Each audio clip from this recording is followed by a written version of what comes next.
Hi guys! Welcome back po sa ating channel. So today is September 17 and papunta akong Sharjah kasi birthday ng mama ko sa bahay ng amo niya. So ang Sharjah po at Dubai ay magkaiba pero part po siya ng Emirates, UAE Emirates. Hi guys! Andito ako sa bahay nila mama kasi birthday ni mama ngayon. And ayun, pinuntahan ko siya dito sa bahay ng amo niya and nakakatakot kasi lokal yung amo ni mama and first time kong pumunta dito. And then dito sa likod ko ay may camera. So inaantay ko na lang si mamang lumabas. Sunduin ako dito.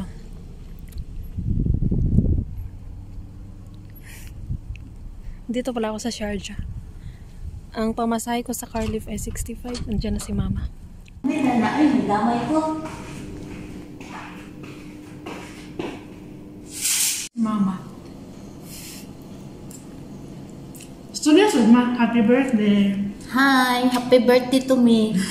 Kaya edad mo ma? 48. 48.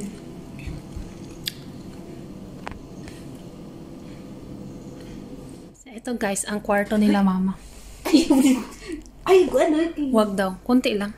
Ano yung kwarto yung pangit? Ito pala yung mama ko. Si mama ay 4 years na dito sa amo niya. Di ba 4 years ka na ma? Oh, 4 years. Oo, 4 years. Mag 5 years na si mama. Ang sahod ni mama ay 1,700. 1,700 na yung sahod niya kasi nga, mga lokal guys, ganyan yung pasahod nila. Pero meron naman ilan nagpapasahod ng 2,000 pero hindi lahat.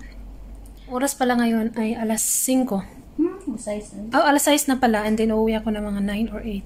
And then gagala na naman after, syempre. Sayang naman yung beauty natin kung i-stay lang natin sa bahay. So, ayun. May kasama si mama dito ang dalawa, mga Pinay. Ang sahod ng isa ay 1,600. Ang sahod ng, anong pinakamatagal dito ma? Ilang years? 1,900. 1,900. Ilang years? 10 years. 1,900 lang yung sahod. Pero, alam nyo guys, nung dumating ako dito sa Dubai, dapat kukunin ako ng amo ni mama. Kasi nung time na yun, naghahanap sila ng katulong. I-absorb sana ako ng madam ni mama. Kaso hindi nila ako mahanap sa system and then, hindi naman pwede na i-pull out nila ako dun sa MedCC kasi nakaprocess na ako ng papers. Kung i-pull out nila ako dun sa MedCC, magbabayad sila sa agency ng malaki. So, hindi tinuloy. And then, ayaw ko na din kasi maliit lang yung offer na sahod. 1,700. 1,700. Isa Qatar. 1,800 ako dun sa Qatar. And then, nilipat ako dito sa amo ni mama, which is 1,700 lang. Hindi ako pumayag. Sabi ko, mag-taste lang ako dito sa MedCC. Kahit 1,500 ako sa loob ng 5 months. After naman ng 5 months, 2,000 na yung sahod ko. Kaya nag-taste ako sa MedCC. Ngayon, ang sahod ko sa MedCC, 2,000 na. Diba? And then, meron pa akong day off na weekly. O dito sa mga lokal, walang day off. Sila mama, may day off sila every month. Once a month. Pero yun, once a month, hindi talaga siya yung full day off. No? So, yun yung disadvantage kapag nasa local ka. And alam nyo ba yung vibes dito? Para siyang yung vibes ng Qatar. Nafe-feel ko yung vibes ng Qatar. Anong vibes? Yung bahay ng lokal, gano'n. yung vibes, yung atmosphere, parang dun sa bahay na tinitiran ko sa Qatar. Ganun siguro talaga pag local yung amo mo. Kasi pag expat, hindi iba. Iba talaga pag expat ma. Wala kang maamoy na chai. Wala kang makita mga termos, viala, dala, wala. Wala. Ano lang? Hindi sila nag-inom? Coffee. Coffee lang? Dark coffee. Coffee maker. Tapos mga organic. Mga organic puro. May salad. Coffee maker si madam na nasa loob. Nga mag-need makang makeup nga. Dili man kakinanglan ng makeup. Nara mo ka diri sa balay. Ay, kumika. Di ka kabalo mag-makeup. Oh, saan ba makeup? Oh.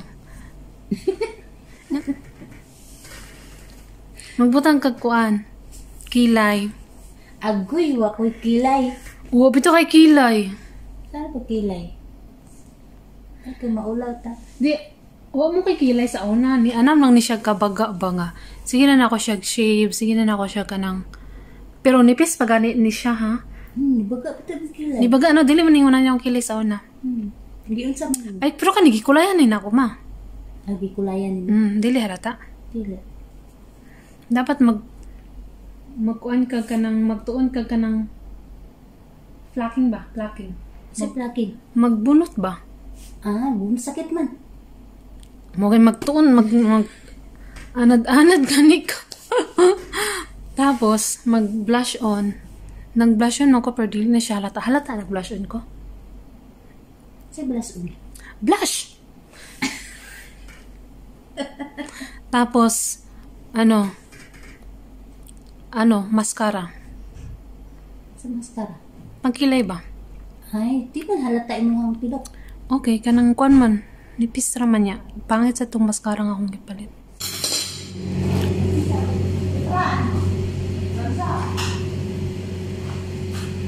Tagpila po ni ma?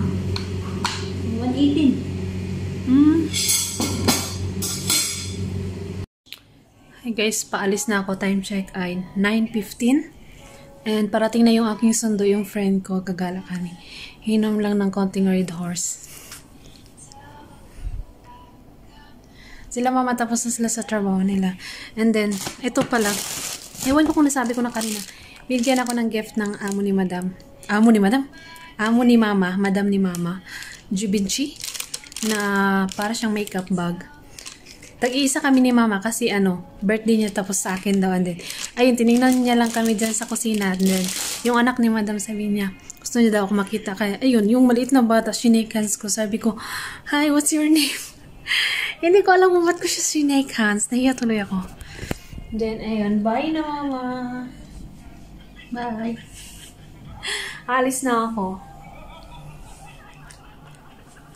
Alis na ako. Mabait yung amo ni mama. Simple lang. And then, nagdala lang ako ng konting food kasi wala akong food dun sa bahay. Gagala naman kami ni mama by October 7. October 8 pala. Ato sa tuwama kayo. Magpa-laser man ko. Sa October 8. Laser sa kilikili. Sa October 8. Gusto mo? Kilikili. Ha? Gusto mo? Oo. Pwede na ito isingit. Isingit natin yung laser. Alas 3 man akong laser. Sakit na. Sakit gid siya. Mura siya ka ng karayong nga gitusok-tusok. Aray. Ay, happy birthday. Bye.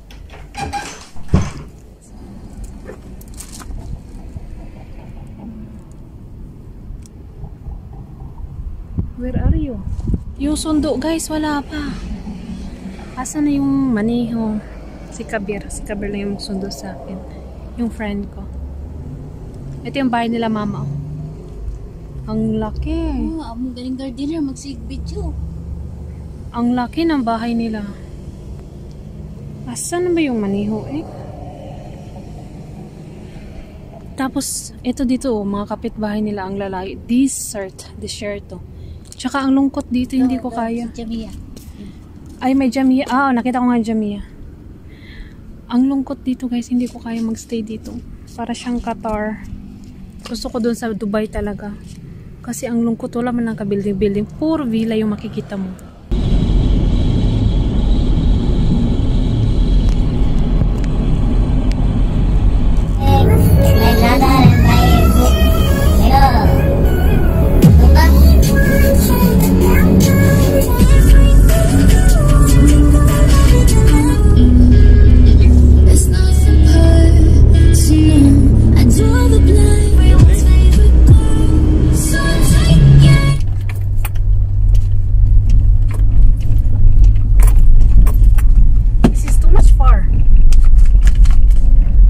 Left or right?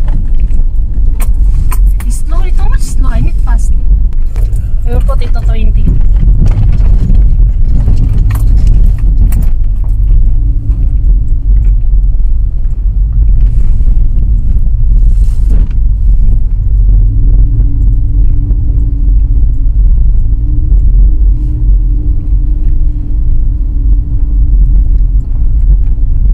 Oh, here. On this side, this one.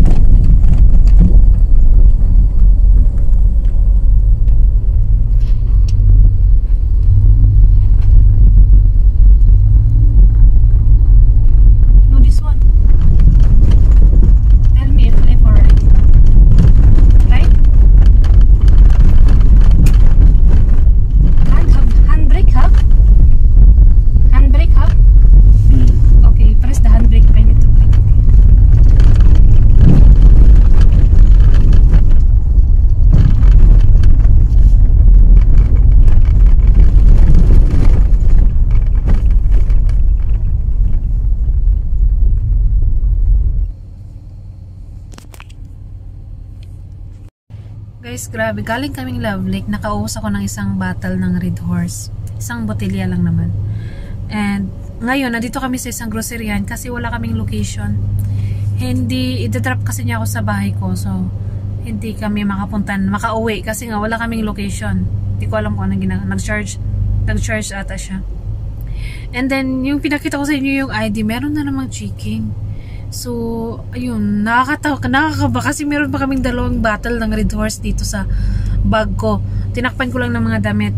And then, buti naman at nung kami na yung chinek, pinalagpas na kami, hindi na tiningnan. Yung ID namin, pati yung loob ng car, hindi naman na tiningnan. Pinaalis niya lang kami. So, ayun, kabang-kaba ako doon. Nakakaba talaga pag checking, lalo na kasi mga pulis yan eh. Pero okay lang. Ang importante lang naman ay may ID kayo. Pero inaantok na talaga ako guys kasi 12:40 na. Nasusuka. Ayan, pauwi na ako. Update ko na lang kayo mamaya kapag nakauwi na ako. Itong kasama ko, friend ko lang to. Ito talaga yung naghahatid sa amin kapag siya kasi yung may car. So, pag galaan, siya talaga yung kasama namin. Ayun, napunta lang kaming Love Lake. Ayan na siya. So, ayan guys, time check ay 2:00 na ng madaling araw. And kauwi ko lang galing sa Love Lake. Nag-ano lang kami doon, nag-drive, naginom ng beer. Kain ng chichirya, upo saglit, tapos uwi. Mas mahaba pa yung biyahe namin kesa sa in-stay namin doon sa pinuntahan namin kasi yung biyahe namin parang nasa 2 hours. Kasi from Sharjah to Love Lake. Tapos balik na naman dito sa location ko which is 1 hour din. So umabot ata ng 3 hours kami na sa biyahe. Tapos nagstay kami doon sa Love Lake mga 15 minutes lang. Yun lang. Tapos uwi agad. So ayun lang guys. Thank you for watching. Yan lang naman yung ganap today sa birthday ni Mama. Medyo malayo si Mama sa location ko na sa mga 35 to 40 minutes. Yan lang guys. Bye. See you on our next vlog.